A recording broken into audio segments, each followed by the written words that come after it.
Hola amigos, muy buenas noches. Como todos los lunes de 8 a 9 de la noche, aquí estamos en su programa La Conjura, que el portal noticioso de la internet Sociedad 3.0 pone a la consideración de ustedes, pues, para tratar los asuntos de importancia social, político y económica en la entidad veracruzana. Hoy este programa en La Conjura pues celebra 100 programas al hilo. No hemos suspendido uno solo a partir del 20 de abril del 2015.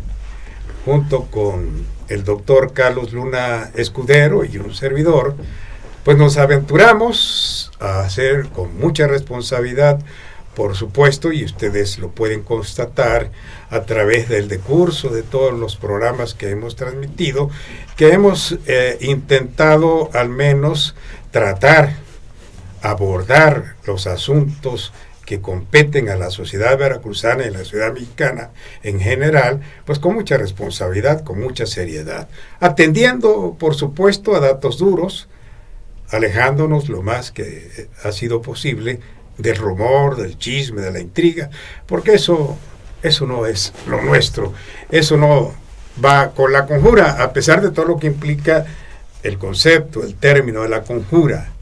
Es un término que escogimos porque, bueno, se presta. Ustedes son testigos, los temas que aquí hemos abordado han sido de una preeminencia político-social, de actualidad. Han estado entre los que ahora recuerdo el senador Corral, el año pasado todavía era senador, actual gobernador de Chihuahua, aquí nos acompañó. Él dijo, imagínense, lo dijo en marzo del año pasado: voy a ser gobernador de Chihuahua. Así era la confianza que tenía, y bueno, si ya es gobernador. Aquí ha estado Juan Buenotorio cuando fue candidato al gobierno de Veracruz.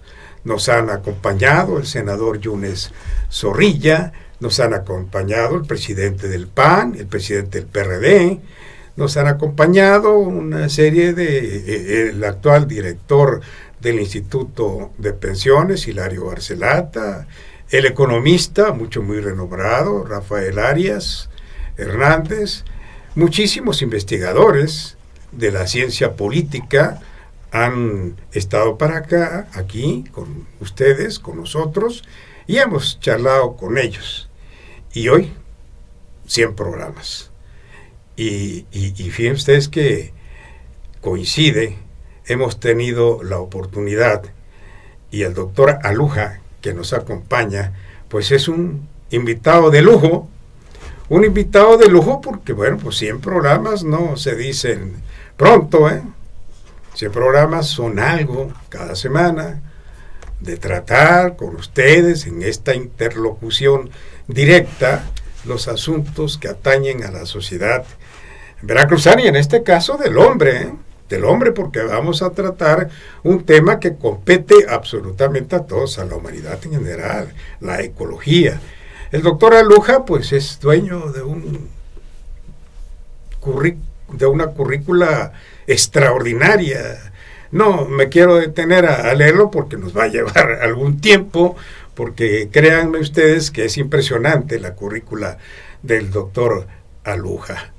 Él es ingeniero agrónomo por Instituto Tecnológico de Monterrey y tiene, aparte de otros grados académicos, pues es doctor en entomología. Así es. Es entomólogo. Ella nos dirá en qué consiste esto, y por supuesto un hombre avesado en asuntos de ecología y preocupado fundamentalmente por todo lo que acontece en ese mundo que para muchos de nosotros acá en la vida cotidiana nos parece de extraterrestres, pero compete absolutamente a todos porque a todos impacta. La ecología, la defensa del medio ambiente, que es el gran fuerte del doctor, y de verdad que como ciudadano, como ser humano, hay que agradecer siempre a un profesionista que se dedica a esto, porque no defiende ni a un partido, ni a una ideología, sino que defiende la vida del hombre, la calidad de vida del ser humano.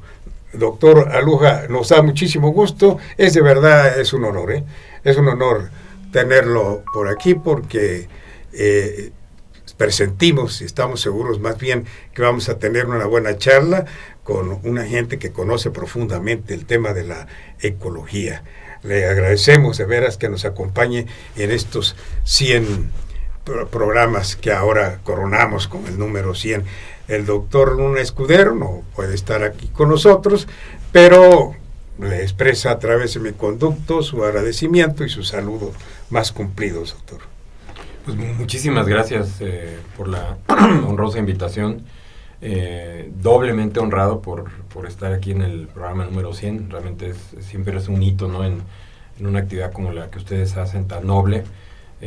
Yo admiro muchísimo el periodismo. Cuando era chavo, una de las carreras que quería estudiar era periodismo, y hoy en día pues es tan triste, ¿no? Ver que es una profesión amenazada y atacada, ¿no? Entonces pues me siento muy orgulloso, muy feliz de estar aquí contigo y sobre todo con tu público, ¿no? Y efectivamente el tema ambiental, y creo que es muy muy importante que en el programa número 100 se toque esto. Como lo decías, no es un tema político, es un tema de interés de la humanidad, ¿sí? Yo quiero muchísimo Veracruz, y Veracruz pues es un estado que, por ejemplo, ha perdido el 97% de su cobertura vegetal original. O sea, imagínense, ¿no?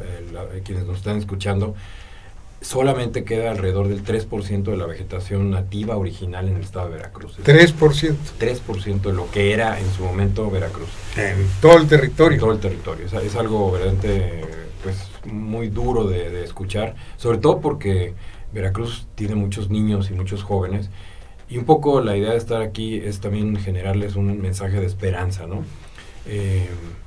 Tenemos que visualizar esto como un proceso que se tiene que revertir, y el tema ambiental, por lo tanto, es de la mayor importancia. Ahorita que, desdichadamente, digo, para un ciudadano que está en el sector científico y tecnológico, que le parece verdaderamente pues muy vergonzoso la cantidad de dinero que se despilfarra impunemente, vilmente en campañas políticas.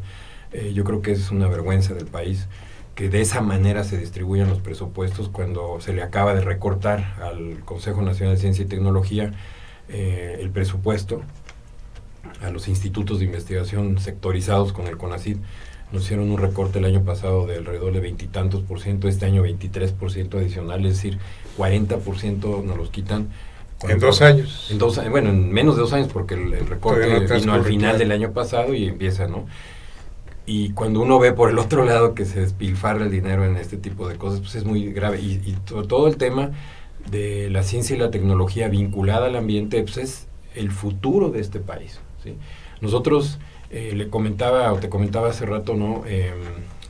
Las noticias que se están dando de que se murió una ballena en Noruega, ¿no? Y luego la abren a ese pobre animal y encuentran que tiene 80 bolsas de plástico en su intestino. Es muy lamentable, y yo quisiera aprovechar la oportunidad que me brindas para hablar con tu público y empezar a concientizarnos de que el plástico realmente, a pesar de que tiene muchas ventajas, se ha transformado en un verdadero peligro a la humanidad. Existen hoy en día en los océanos islas más grandes que la India de plástico, 30 metros de profundidad y un espacio enorme, impensable, tamaño de la India, varias islas donde todo el plástico que tiramos prácticamente termina en el mar. México, por ejemplo, es algo que el público debe conocer, y eso atañe también a Veracruz. Más del 70% de las aguas servidas no son tratadas. O sea, imagínate lo que eso implica, porque todo eso termina yendo al mar, ¿sí? Entonces estamos creando nuevas zonas urbanas, fraccionamientos. Todo eso termina no siendo tratado y va al mar. Y el plástico, como no es degradable, al menos los plásticos, desgraciadamente, que estamos usando en este momento, pues terminan en el mar. Y hace unas semanas hubo un afloramiento de medusas, no sé si viste, en Coatzacoalcos. Entonces uno veía la playa y parecían bolsas de plástico. Así es. Yo lo uso mucho en las charlas que doy en las escuelas, porque esas bolsas de plástico que parecen medusas, se las comen las tortugas. Ellas comen medusas en la naturaleza, pero cuando ven flotar una bolsa de plástico, pues el pobre animal piensa que es una medusa y se la come. Así también sucede con las ballenas y con muchos otros organismos, ¿no? Entonces, el otro día en una escuela primaria le platicaba que cuando yo era chavo, ¿no? Y acompañaba a mi madre o a una persona que trabajaba en la casa al mercado ahí en Coyoacán, y llevábamos 2 morrales, yo les ayudaba a cargar, y en esos morrales pues poníamos hasta abajo las papas, ¿no? La cebolla, los ejotes, y así le íbamos amontonando hasta llegar a la parte de arriba donde ponías pues los huevos, la fresa o lo que se fuera a echar a perder, ¿no? Nosotros, por ejemplo, como familia, cuando vamos a los supermercados, llevamos ese tipo de morrales, bolsas, ya no permitimos que nos den una bolsa por tiro, ¿no? Vas tú al mercado y compras un aguacate y una bolsa, compras medio kilo de huevo, una bolsa, ¿no? Entonces, yo creo que este es un tema, sin exagerar, de la mayor relevancia. Tu público tan culto, ¿no? Tan preparado que escuche este programa, espero poder conectar con ellos y hacer un compromiso de que ya basta de plástico, ¿sí? Ya basta de estar usando tanto plástico y empezar a revertir ese proceso. Regresemos al sentido común de que, repito, llevar nuestras bolsas, etcétera, y sobre todo pensar, y ahí es donde viene la ciencia y la tecnología, ¿no? Que hoy en día ya se están produciendo plásticos literalmente biodegradables. Por ejemplo, de la cutícula de los insectos, algunos moluscos, bueno, camarones, por ejemplo, crustáceos, no moluscos, ya se están produciendo plásticos que son totalmente degradables, ¿sí? Entonces, yo creo que tendría que haber una presión de la sociedad muy fuerte para evitar el plástico no degradable y empezar, si es necesario, utilizar plástico degradable y de esa manera, pues, pensar en nuestros hijos y nuestros nietos, ¿no? Porque yo siento que es algo que se nos olvida. Interesante. Interesantísimo. Interesantísimo. Me surgen dos preguntas. Primero, esas islas de plástico, ¿cómo se han formado las corrientes marinas? Esa es una. Y la otra, el asunto de las bolsas de plástico. Hace ya un lustro, 2, 3, una década o 2, etcétera, que se hablaba de un programa de gobierno, una política pública, en donde se estaba implementando que en los supermercados habría que llevar uno su morral para que ya no dieran las bolsas. Pero se perdió, ¿no? Se perdió. ¿O qué pasó con aquello? Porque ya hace algún tiempo que se ha hablado de esto, ¿no? Precisamente para combatir en parte el problema de los plásticos, ¿no? Para la basura. Efectivamente, esas islas de plástico se generan por las corrientes marinas.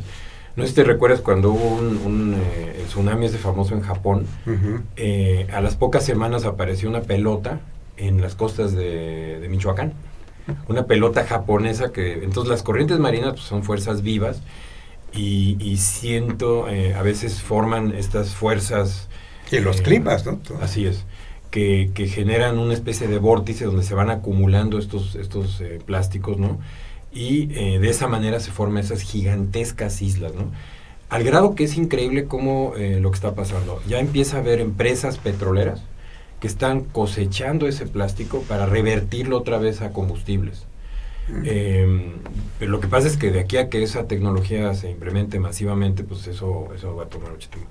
Y lo grave del caso es que este plástico, porque no solamente es plástico, sino también, por ejemplo, el unicel, que es peor que el plástico. El unicel tarda 350 millones de años en degradarse, o sea, prácticamente no se degrada, ¿no?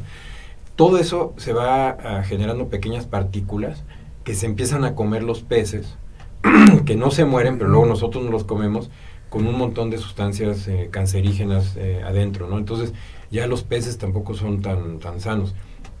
Y mira, la predicción que se está haciendo, que es realmente pues, casi apocalíptica, es que en 50 años va a haber más plástico en el mar que peces.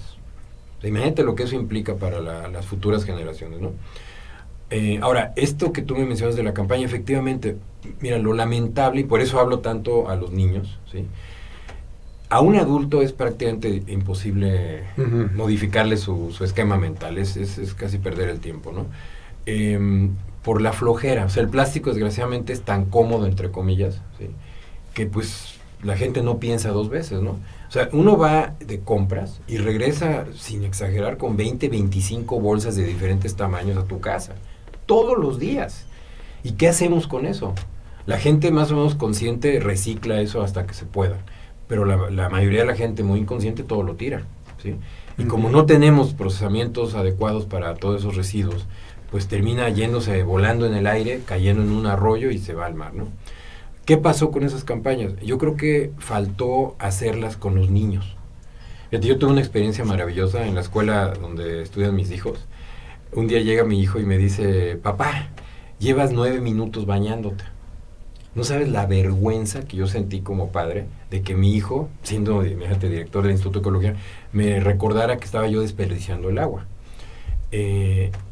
¿Por qué pasó eso? Porque sus maestros empezaron a hablar sobre la importancia que tiene el agua, y los niños son tremendos, son esponjas, que además están pensando en su propio futuro.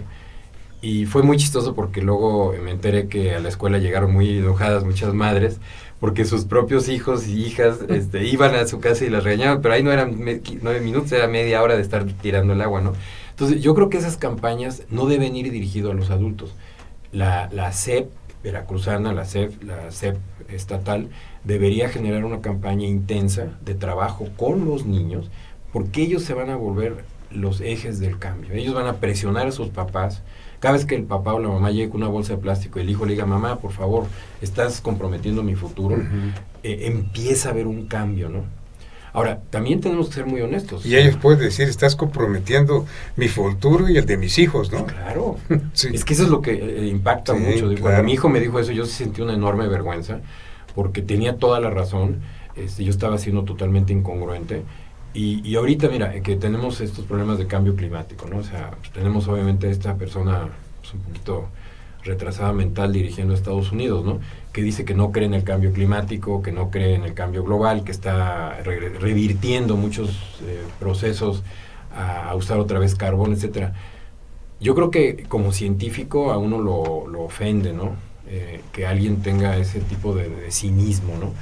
El cambio climático global es una realidad, la estamos viviendo, y algo que el público debe conocer de estos fenómenos es que las plantas y la naturaleza en general está sufriendo mucho porque estos organismos han evolucionado con ciertos ciclos de lluvia, de invierno, de verano, etcétera. Ahora es una locura. Llueve cuando no debe llover, de repente cae una granizada cuando no debe hacer frío. Pasas de 40 grados, como la semana pasada aquí, a 11 grados. Eso tiene un impacto muy fuerte sobre la vegetación. Nosotros como ciudadanos no pensamos en eso, ¿ves? Pero está alterando fuertemente los ciclos por darte un ejemplo, un árbol que fructifica en cierta época después de una época de reposo, llega la lluvia, etcétera, genera sus flores y la fructifica. Si tú a ese árbol o esa zona le cae lluvia fuera de temporada, el árbol reacciona, produce flor y fruta, pero viene una época de sequía. Se va desgastando poco a poco ese árbol hasta poder llegar a morirse por el embate de enfermedades y plagas, ¿no? Entonces, esta parte de los cambios genéticos que le hemos provocado a la fruta, ¿no? Por ejemplo, para comerla fuera de temporada y hacerla comercialmente pues más rentable, ¿no? Sí, bueno, por ejemplo, la piña, que antes era de temporada, nada más de temporada y era riquísima, pues era de todo el año, ¿no? Pero cambiada. Mango. Hubo un proceso que se copió de Filipinas y de la India donde se aceleraba la fructificación, y entonces teníamos prácticamente mango Manila en la época de invierno, cuando eso no existía. Sí, en enero, por ejemplo, sí. El sabor de ese mango no se compara. Nada.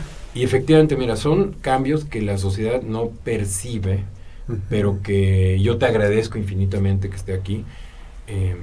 Concientizar al público que el cambio climático, que los temas ambientales son de la mayor relevancia, porque no podemos seguir actuando como si no fuera a pasar nada, ¿sí? Ya está habiendo síntomas muy fuertes, muy contundentes, de que la naturaleza está, pues, cobrándonos la factura, y yo creo que no se vale porque México pues, es una población todavía joven, ¿sí? Tenemos muchos niños y jóvenes, y yo creo que les tenemos que generar un halo de esperanza, ¿no? En el Instituto de Ecología, ¿no? Y si me lo permites, ahí hemos tratado de crear varios programas que yo considero que son de recomposición de tejido social, no de demagogia, ¿no? Sino de verdadera recomposición, es decir, donde tú involucras a las familias completas en un acercamiento a la naturaleza. Ahorita, por ejemplo, gracias a una interacción muy productiva, yo quiero aprovechar para agradecerle a Conagua y a la Comisión Municipal del Agua de Coatepec, hicimos una alianza y estamos creando el Museo del Agua en el clúster científico y tecnológico Biomimic, que está a un lado del Jardín Botánico, y que próximamente vamos a inaugurar, donde la sociedad va a poder aprender todo, absolutamente todo lo que tenga que ver con el ciclo hidrológico, por qué hay agua, por qué brota el agua en un manantial, por qué se seca un manantial, por qué es tan importante conservar los bosques. De tanta riqueza de manantiales que teníamos en la región, por ejemplo, y socialmente no nos hemos percatado de esto. Sí sabemos que el dato biográfico, aquí había un manantial, pero no tomamos conciencia de que ya se perdió y de que eso ya no va a regresar, ¿no? Y fíjate, suena sencillo lo que te voy a decir, pero el manantial existe gracias al bosque. Hay una asociación directa. Tú remueves el bosque, talas, rapas, se te acaba el agua. Entonces, parte de lo que estamos haciendo en el instituto, como ahí hay un manantial, llevamos al público que va a estar en este museo a través de toda una serie de Perdón, Martín. Lo que sucede, fíjense ustedes cómo son las cosas, a veces tal vez por la improvisación, porque además este programa lo hacemos espontáneamente, aquí no hay libreto, no hay absolutamente nada, pero aparte del tema de los 100 programas y de la visita de toda una personalidad, pues simplemente pasé por alto que el doctor Aluja es el director del Instituto de Ecología. Aquí a la vera, están las instalaciones a la vera, en el camino viejo que llevamos a Coatepec, y perdón, pero es el director del Instituto de Ecología, un instituto al que acá en la región le tomamos mucho aprecio, porque hace ya muchísimos años, precisamente cuando el gobierno de Rafael Hernández Ochoa se instaló por acá, ¿no? Gómez Pompa fue uno de los iniciadores de todo este proyecto, el propio gobernador Hernández Ochoa, quien instaló en la estructura de su gobierno una dirección de ecología, cuando pues tuvimos que ir al diccionario para saber qué era eso de ecología. Nunca antes nos habían hablado de ecología. Así es. Y ya éramos grandecitos, y ya habíamos pasado por la universidad, pero bueno, perdón, pero el doctor Aluja es director del Instituto de Ecología, y por esto es que habla con toda la autoridad del mundo, porque allí precisamente en el Instituto de Ecología hay un manantial, ¿no? Sí, no, y bueno, mira, realmente me da gusto que así haya sido, porque en fin, yo soy un ciudadano, y el hecho de que sea director es un puesto efímero. Incluso acabo de anunciar mi retiro como director. Yo soy una persona que no cree en los caudillos, creo en la congruencia personal, y estar perpetuarse en este tipo de puestos es muy, muy negativo, ¿no? Porque nosotros como seres humanos perdemos nuestra capacidad de ser altamente productivos después de un tiempo, te cansas, ¿no? Y yo creo que es muy importante tener la honestidad y la humildad de decir, si ya no estoy dando el máximo que puedo dar, pues mejor hazte un lado para que llegue un nuevo liderazgo, ¿no? Y esa situación se ha dado, ¿no? Entonces, no, para nada es importante que yo sea director del Instituto de Ecología. Lo importante es que soy un ciudadano comprometido con la naturaleza, comprometido. Lo que sé es que luego hay mucho simulador. Pueden ser unos genios, ¿no? Pero hay mucha simulación, es decir, el discurso es muy bueno, sí, pero la acción es nula, ¿no? Nula, y aquí hay una absoluta compatibilidad, es una congruencia entre el decir y el hacer, ¿no? Y eso es muy importante, y es socialmente reconocible, ¿no? Fíjate, qué bueno que dice eso, ¿no? Porque precisamente el día de mi reflexión de despedida yo les hablaba del tema de la congruencia, ¿no? En primer lugar, los científicos mexicanos, y sobre todo los que estamos involucrados en la ecología, tenemos que ser o intentar ser ejemplos a seguir, ¿no? Ser congruentes hasta la médula, ¿no? Y en ese sentido yo creo que todavía falta mucho trabajo, ¿no? Se habla muy fácil de los temas ambientales, pero a la hora de la hora y de las acciones concretas es muy difícil, ¿no? Te comento, en la casa de tu servidor tenemos una hortaliza donde producimos una gran cantidad de alimentos, captamos cerca de 300,000 litros de agua de lluvia, reciclamos, producimos más de 4,500, 4,5 toneladas de suelo, ¿no? Y pues un servidor se ha dedicado a producir un montón de árboles, fundé el Consejo Coatepecano por un Ambiente Sano, en fin, yo creo que sí, y hablando otra vez con tu público, ¿no? Tenemos que ser congruentes, tenemos que, como dices, de la palabra al hecho, ¿sí? Uh-huh. En el instituto estamos intentando ser congruentes, estamos intentando, como nosotros vivimos de los impuestos de la sociedad, ¿sí? Yo siempre le insisto a los investigadores que tenemos una enorme responsabilidad de cara a la sociedad de cuyos impuestos vivimos, ¿sí? Entonces, lo menos que podemos hacer es hacer ciencia de muy alta calidad, pero que sea pertinente, que sea útil a la sociedad para resolver los problemas ambientales, agrícolas, forestales, que es en el ámbito donde nosotros nos movemos, ¿no? Está bien. Este manantial es un ejemplo donde nosotros convencemos a la gente que va, sobre todo niños, pero todo el tipo de público, de que sin la cobertura forestal que hay alrededor de ese manantial ya se hubiera secado. Pero sobre todo les explicamos que en la montaña es donde empieza a captarse toda esa agua que se percola a los freáticos y de ahí brota en forma de un manantial. Interesante, porque, bueno, por ejemplo, el Descabezadero es un manantial, ¿verdad? Gigante. Pero vamos a un espacio y ahorita continuamos.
Si quieres marcar la diferencia, te gusta sentirte único y buscas nuevos retos, más de 20 años de experiencia nos respaldan, ya que somos una institución de prestigio con alta calidad educativa.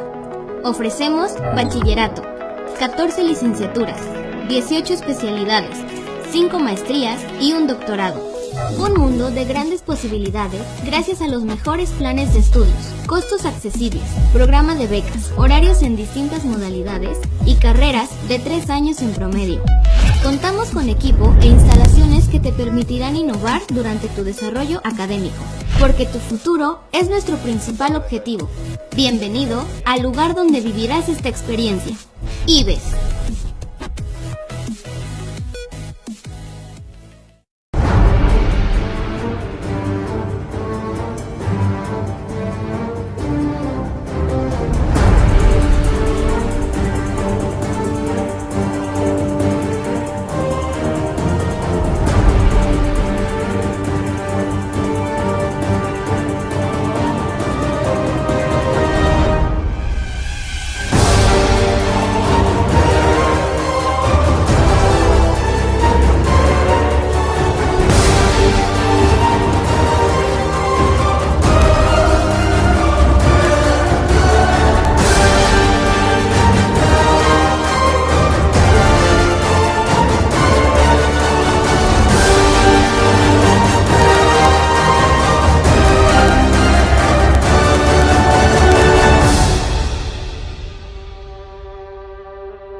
Bueno, sí, efectivamente, sin árbol no hay agua, ¿no?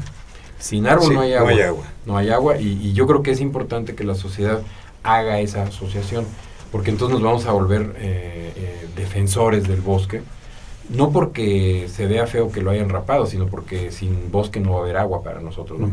Mira, es realmente increíble que siendo Veracruz una de las cuencas hidrológicas más importantes del país, haya escasez de agua en este estado. O sea, es completo. Y la única explicación es el rapadero de los bosques de Veracruz. No tiene sentido.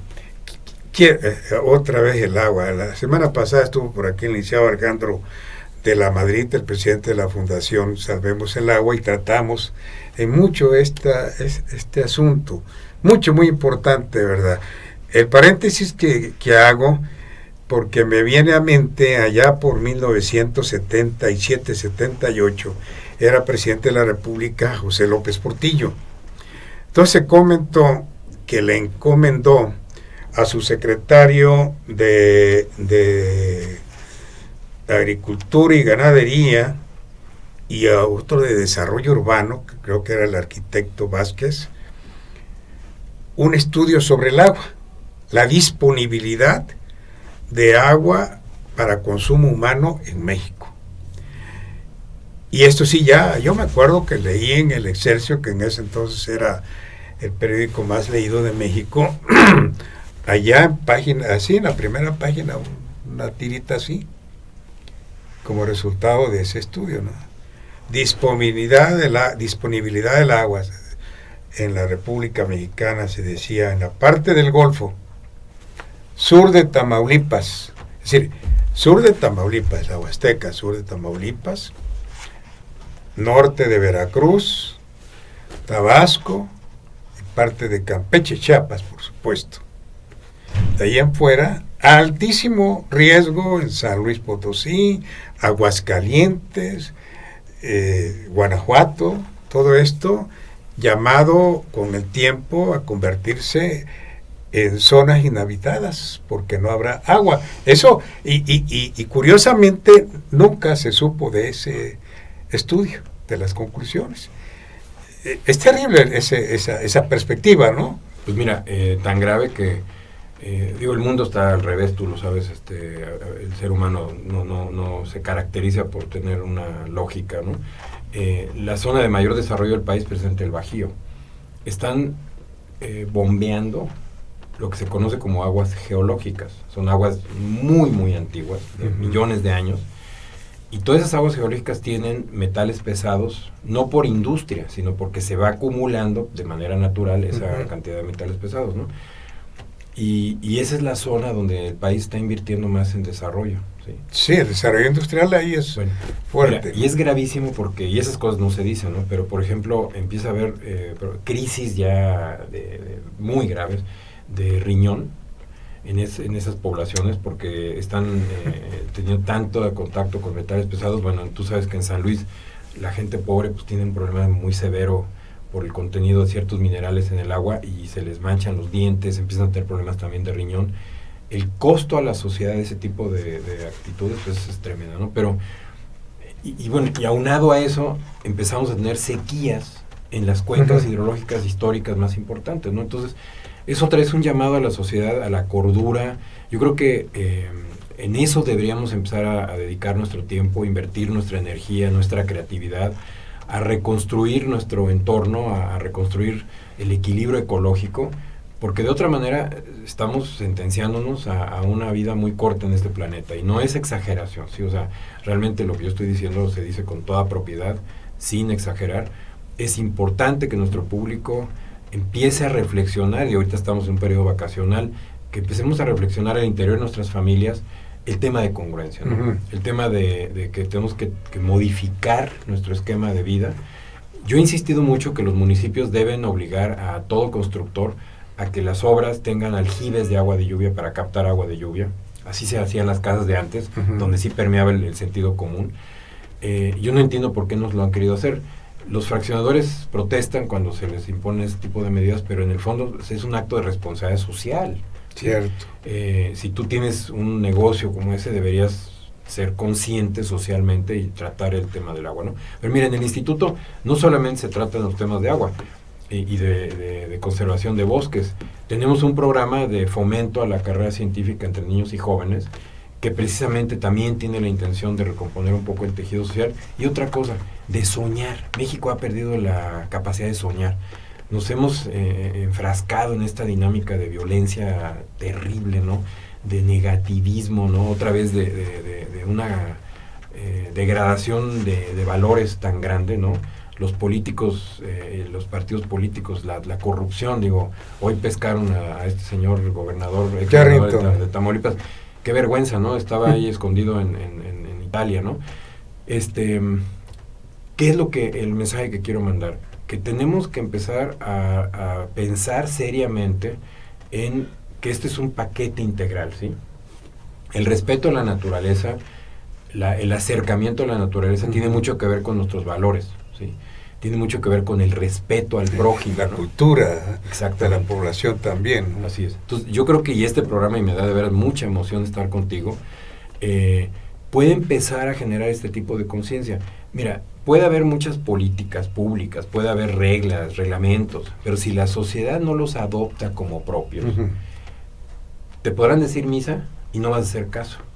Es un tema de que las familias tienen que empezar a analizar estas temáticas en la sobremesa. Las escuelas lo tienen que tomar como asunto prioritario. El tema de la ecología yo siento que debería ser la materia más importante ahorita en este momento en las escuelas, ¿sí? Y de esa manera poco a poco vamos a volvernos más conscientes. Ahora, no todo tiene que ser negativo. Miren, en el instituto, la obra más grande que se hizo con apoyo de la Cámara de Diputados Federal, es algo muy importante que el público tiene que saber. El instituto es un centro público federal. Nosotros no dependemos del erario local. No recibimos un solo quinto. Todas las obras que se han hecho muy grandes en los últimos 7 años en el Instituto de Ecología, todas han sido financiadas con fondos federales, ya sea etiquetados a través de la Cámara de Diputados, pero pasan por la Secretaría de Hacienda y Crédito Público y son sectorizadas en el Consejo Nacional de Ciencia y Tecnología, el ramo presupuestario 38, ¿sí? Entonces, no hay un solo quinto del gobierno del Estado en esas obras, pero están en Veracruz y están al servicio de la sociedad veracruzana, ¿no? Entonces, ese clúster se llama Biomimic, por biomimetismo.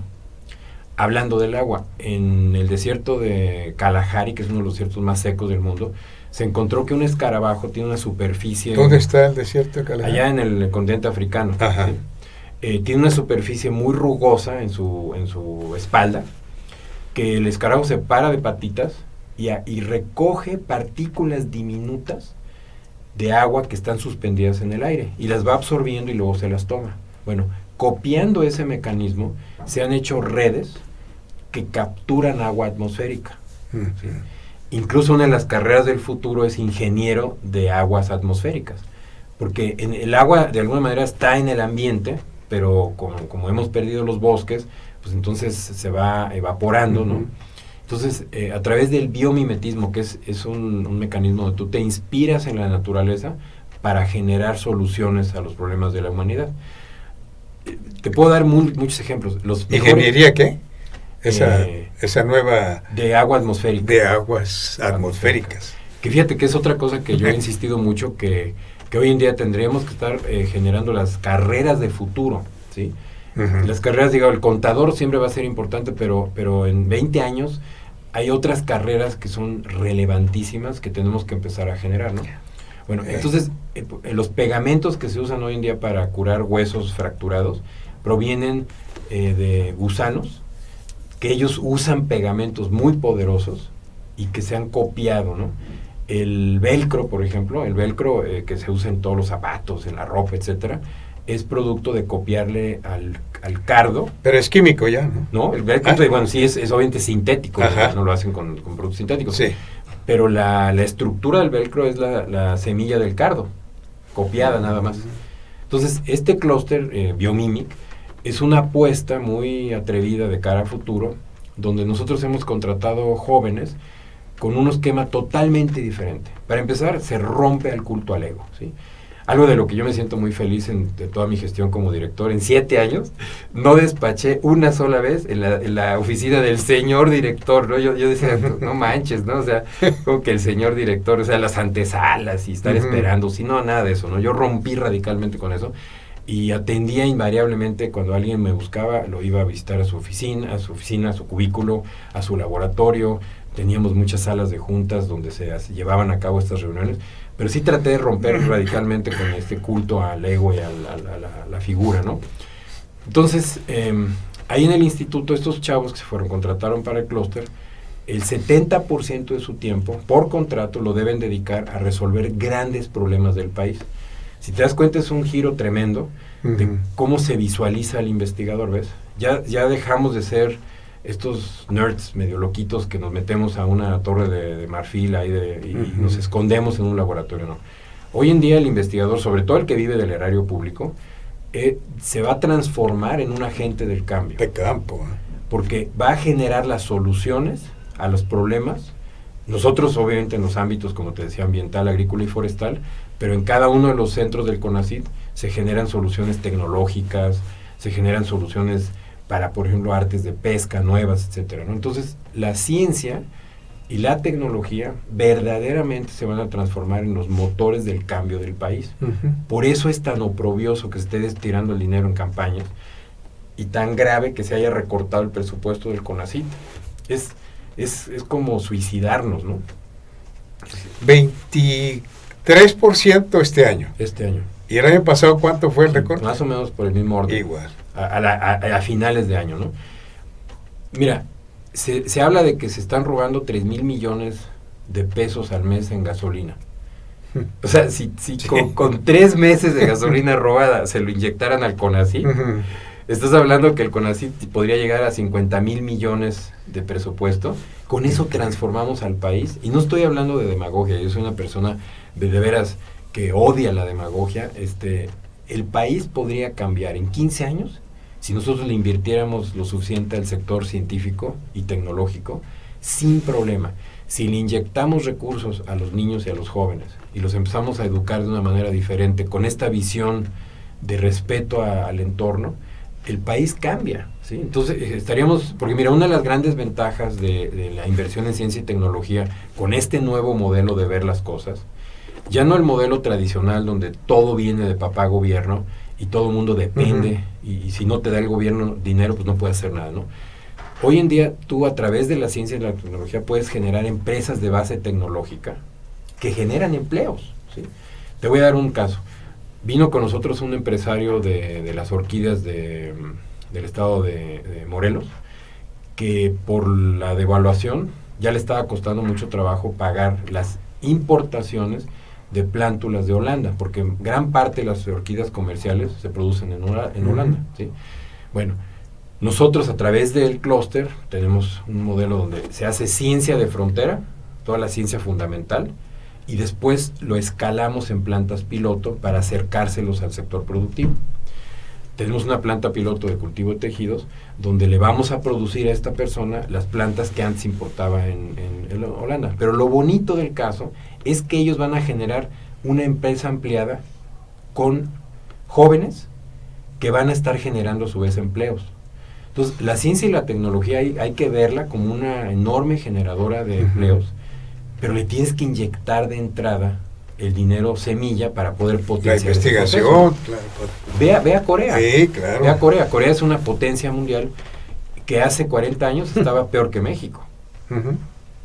Ve Japón. Japón, el 80% de la inversión en ciencia y tecnología lo genera el sector privado, no el sector gubernamental, ¿sí? Entonces, yo creo y hago un llamado al público, ¿no? De que empecemos como sociedad a revertir estos procesos. Tenemos que combatir, obviamente, así con toda la ferocidad del mundo, la corrupción, pero la corrupción también desde el punto de vista de los líderes que nos dirigen, que toman decisiones totalmente equivocadas, ¿no? Porque quitarle dinero en este momento a México, al sector científico y tecnológico, es un acto que yo siento que debería ser punible, ¿no? Es criminal. Es criminal. Totalmente punible, ¿no? Claro. Entonces, yo espero que el público esté de acuerdo con un servidor, ¿no? Y te repito, o sea, las cifras son escalofriantes. 3,000 millones de pesos de gasolina robada, ¿sí?, que podría ser invertida en el sector científico y tecnológico y que podría ser invertido en el sector ambiental para generar una conciencia pública mucho más grande y empecemos a revertir esos procesos ambientales que pues están poniendo en riesgo la viabilidad de estas generaciones, ¿no? ¿Cuánto es lo que establece la ONU para que un promedio los países dediquen de su presupuesto un porcentaje de su PIB, de su Producto Interno Bruto, para destinarlo a la investigación? Mira, un número mágico es el 1% del PIB, aunque los países verdaderamente desarrollados invierten entre 2 hasta el 5%, ¿sí? O sea, ya cuando tú inviertes 5% es porque estás verdaderamente en la vanguardia, ¿no? Pero México empezó a acercarse al punto 56% del PIB, pero ya nos fuimos otras para atrás. O sea, el presidente de la República comprometió, yo estuve en varias ocasiones donde él aseguraba y aseveraba, y lo mismo el señor Videgaray, de que íbamos a llegar al 1% del PIB. En el sexenio, al fin. En ciencia y tecnología. Eso ya es un sueño. Un sueño triste, ¿sí? Porque, repito, tampoco es tan difícil, ¿sí? O sea, para llegar al 1% del PIB, tampoco estamos hablando de cifras escalofriantemente complicadas. Se gasta más en otras cosas. Bueno, las campañas. En lo electoral, por ejemplo. Yo me pregunto cómo es posible que en una época de austeridad no le hayan bajado el presupuesto a los partidos políticos. Digo, esa es una cosa que yo como ciudadano razonablemente educado no entiendo. O sea, no me suena lógico eso, ¿sí? Yo hago un llamado respetuoso a todos los diputados, tanto locales como federales, a que seamos congruentes. O sea, no es posible que en el país tengamos recortes al sector científico y tecnológico y por el otro lado no se le recorte el presupuesto a estos partidos, ¿no? Y sobre todo ahorita que estamos en campaña, es momento de exigirle a estas personas que quieren dirigir los destinos de nuestros municipios, etcétera, a que dejen de actuar como lo están haciendo. Te voy a dar un ejemplo. Nosotros intentamos que se revirtiera la ley de bosques, ¿sí?, porque el cafetal con sombra, que es un bosque, en términos reales, es un gran bosque donde se produce café abajo, juega un papel fundamental para la captación de agua de lluvia, para evitar que haya erosión, toda una serie de procesos muy importantes. Entonces nosotros hablamos con los diputados, particularmente de Veracruz, para que propusieran un cambio a la ley, porque hoy en día el cafetal con sombra se considera un proceso de producción primaria. Haz de cuenta que es como si fuera maíz, o fuera frijol, o fuera calabaza, ¿sí? Es decir, si tú quieres cambiar el uso de suelo, vas y tumbas eso. El plátano, por ejemplo, que antes se utilizaba como sombra, bueno, eso ya se pierde. Pues imagínate que intereses políticos, intereses muy oscuros de varios sectores, ahorita no voy a mencionarlos, ¿no?, porque incluso luego se sienten uno hasta amenazados, ¿sí? Impidieron que esta ley se cambiara y que se considerara al agroecosistema café con sombra como un sistema forestal. ¿Qué hubiera pasado en ese momento? Cuando tú declaras por ley que el cafetal con sombra es un ecosistema forestal, el cambio de uso de suelo se complica mucho. Entonces conservas esos bosques productivos para tus futuras generaciones. Bueno, ¿tú crees que estos señores diputados federales no fueron capaces de aguantar las presiones a las que fueron sujetos y hacer una ley digna de este país? Lo mismo está pasando con la ley de biodiversidad. O sea, ahorita están haciendo una serie de reformas que son muy, muy preocupantes, cuando ellos deberían ser los pioneros de la conservación de la naturaleza productiva. Te hablo de manglares, que son fundamentales para evitar desastres naturales cuando hay... Que se los están acabando, ¿no? Entonces, yo agradezco infinitamente la oportunidad que nos brindas finalmente a la comunidad científica, a través de un servidor, de poder acercarnos con la sociedad y hablar de estos temas que yo sé que a veces son poco interesantes, pero que representan la diferencia entre tener un país con viabilidad y un país sin viabilidad, ¿no? Y yo de veras te felicito, bueno, ¿no? Por abordar esta temática. No, son interesantes y son muy importantes, muy importantes, de importancia de vida, Es de importancia de vida. Creo yo que a toda la humanidad, a toda la ciudadanía nos debiera preocupar e interesar este asunto. Lo que sucede es que también hay por allí un problema en el sistema educativo que nos impide esto. ¿Por qué no se le llega a los niños con estas clases de ecología para concientizarlos? Porque efectivamente ahí está la tabla rasa, se les deja y ya no se olvida.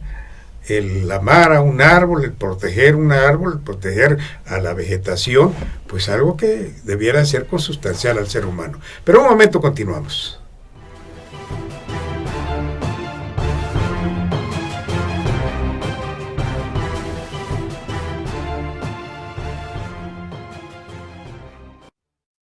Si quieres marcar la diferencia, te gusta sentirte único y buscas nuevos retos, más de 20 años de experiencia nos respaldan, ya que somos una institución de prestigio con alta calidad educativa. Ofrecemos bachillerato, 14 licenciaturas, 18 especialidades, 5 maestrías y un doctorado. Un mundo de grandes posibilidades gracias a los mejores planes de estudios, costos accesibles, programa de becas, horarios en distintas modalidades y carreras de 3 años en promedio. Contamos con equipo e instalaciones que te permitirán innovar durante tu desarrollo académico, porque tu futuro es nuestro principal objetivo. Bienvenido al lugar donde vivirás esta experiencia. IBES.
Hemos aprendido muchísimo en este programa, Martín, a partir, y preocupante todo, preocupante.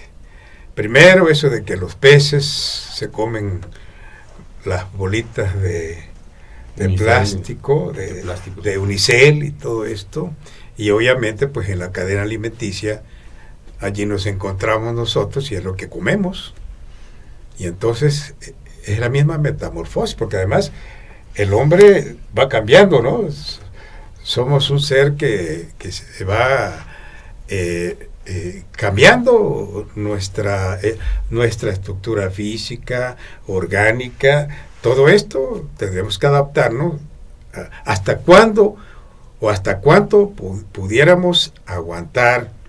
Ahora en México hemos escalado en cuanto a las expectativas de vida de aquellos 45, 50 años, que era la expectativa de vida. Bueno, pues ahora ya está de 75 a 80 en México.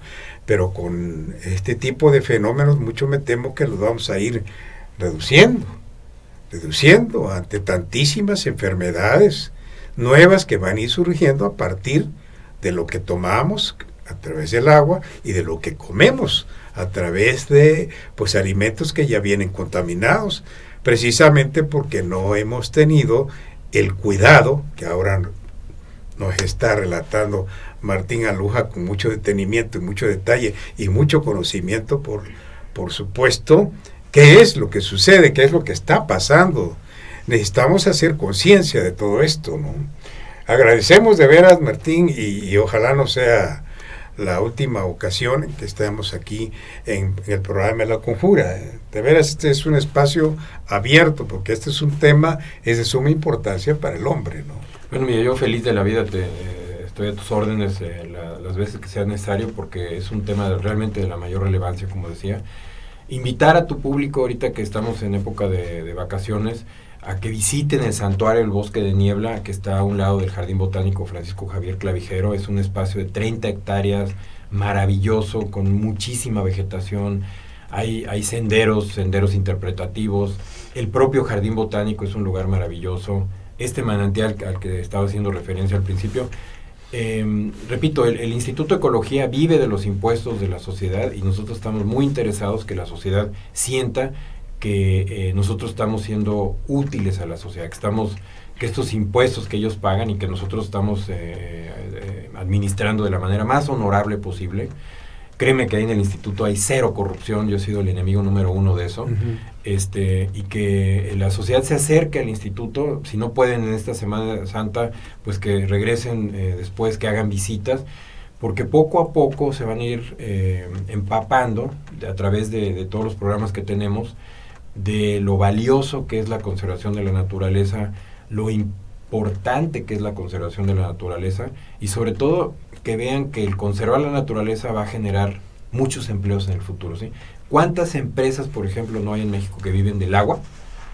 Que la bombean del subsuelo para producir cervezas, para producir, bueno, una de las toxinas más grandes que son los refrescos azucarados, lo que ¿cuántos expendios no hay? No voy a mencionar los nombres, ¿no?, para que no haya represalias contra un servidor, pero ¿cuántos expendios de veneno hay en las ciudades, ¿no?, a través de estas tiendas que venden pura comida chatarra, ¿no? O sea, es terrible, y esas empresas viven finalmente de los bosques, viven de la naturaleza. Entonces yo creo que es importante, y en ese sentido, qué padre que tuvimos la oportunidad de platicar con tu público, platicar contigo, de lo relevante que es la conservación de la naturaleza para que este planeta, este estado, este país tenga una viabilidad futura. Yo creo que se lo debemos, no es demagogia, a nuestros hijos, a nuestros nietos, permitirles poder vivir en un mundo que tenga viabilidad, ¿no? Tú mencionabas la Ciudad de México. La Ciudad de México, pues, es uno de los ejemplos más clásicos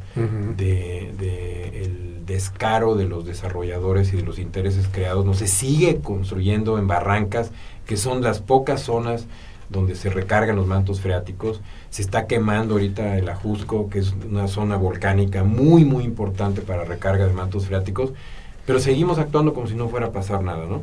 La historia de la humanidad tiene muchas historias muchos ejemplos donde realmente la naturaleza se recobró el espacio perdido a través de epidemias, hoy en día México no lo quiere ver, pero la epidemia silenciosa más terrible que estamos viviendo es el tema de la diabetes, a través de la comida chatarra, ¿no? La cantidad de la población enferma de diabetes o que se va a enfermar, y lo que eso representa para la economía, es totalmente insostenible, ¿no? Entonces, y eso también lo podemos revertir, ¿cómo? Alimentándonos de manera sana, acercándonos otra vez a la naturaleza. Mira, gastamos una cantidad enorme en aceites omegas. ¿Sabes cuál es una de las plantas que más aceites omegas tiene? La verdolaga.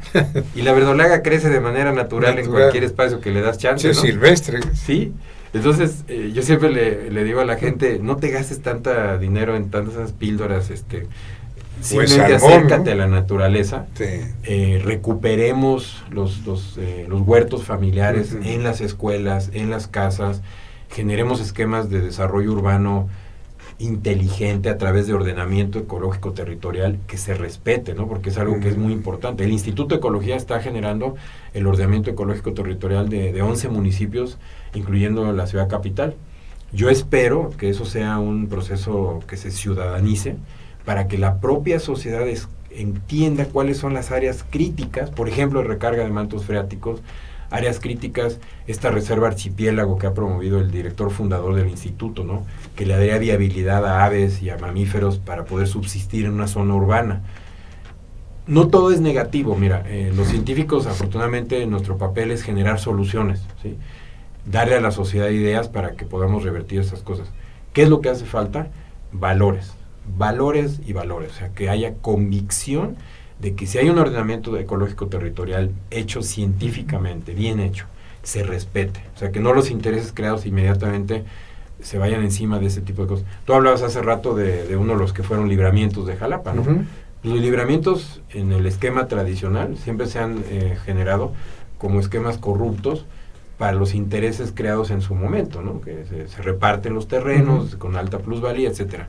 Cuando los libramientos deberían eso, librar, claro, el tráfico para que no tengamos embotellamientos que nos estresan a todos, ¿no?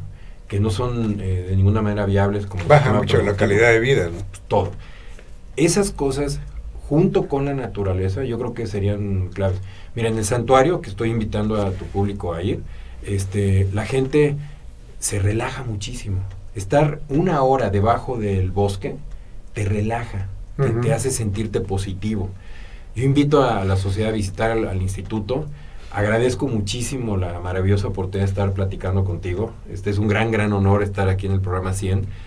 Realmente lo aprecio mucho. No, muchas gracias.